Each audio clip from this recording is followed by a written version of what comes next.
Welcome back to a father and daughter conversation. Today we're going to be talking about resentfulness. Yes, let's jump right into it. So there was a time I would say my father was 4 years after being released from prison. We were in our probably first to second year of launching mental health in the hood. And my father called me one day and told me that he had a child on the way. Yeah, just drop the mic. So when I first heard the call, I think I was quiet. I really didn't have too much to say. She was quiet. I don't even know if I said congratulations or I don't know what I said. No, but I was quiet. That didn't come out her mouth. Okay, cool. So the reason why I didn't come out is to tell you guys the truth is that once I knew that the situation was actually happening, the baby was on the way, that is when the jealousy started to kick in. That is when the childhood trauma started to kick in, because I remember the time where my father had left me and my mom and we had to deal with that decision, and that within itself was a long range of resentfulness for years, right? Him doing 26 years of prison. So I felt like, okay, here we are again, we're trying to start a business. I'm trying to build a relationship with my father, and then boom, right in the middle of it, somebody's coming in to take that away from me. And let me say this for one thing, is that my little brother is a blessing. But when he first was, thought about of coming in this world, I was jealous because I kind of just felt like, I didn't even get the experience that my brother is going to get. You know what I mean? My dad didn't see me walk. He didn't see my first crawl. He wasn't at my first birthday. He didn't change multiple diapers, So I was like, wow, like I will never get that. And that resentfulness that I had within me was still there. It had nothing really to do with my brother. It was just the fact that someone else was coming in to take his attention, which I felt that it should have been all about me when he got out of jail. And you wouldn't think at 30 years old, I would have been resentful of a child that was a blessing coming in this world. But it wasn't necessarily about him. It was just somebody taking my dad away.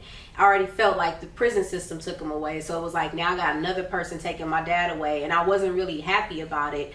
But I don't know, did you kind of see that at first? Not really. It's you started to show me like little small signs, but I didn't think about it that deeply. But I do understand the fact that I did drop a bomb on her, and at that time I felt like that, I got my life back, I'm living my life, I'm adding to us, but it wasn't like that. But after we talked about it, I understand where you were coming from. Like, we was just now building our relationship, as you said. We was creating, we actually already created mental health in the hood. So that took a certain amount of time that you needed out of me. Yep. At the same time, you didn't have that time with me when I was gone. So I get that. Yeah. So it's very understanding. So, and then I noticed like little times where I feel like that, Dynasty probably only called me when she needed something. It wasn't like that spending time like we used to spend. It wasn't the smiles that I used to see. But I never thought it was your little brother's situation, but I do understand it. Yeah. I don't think nobody really knew, because it was like, why would you think that I would be jealous of the situation? That probably wouldn't hit your mind right off the top. I would say jealousy is a strong word.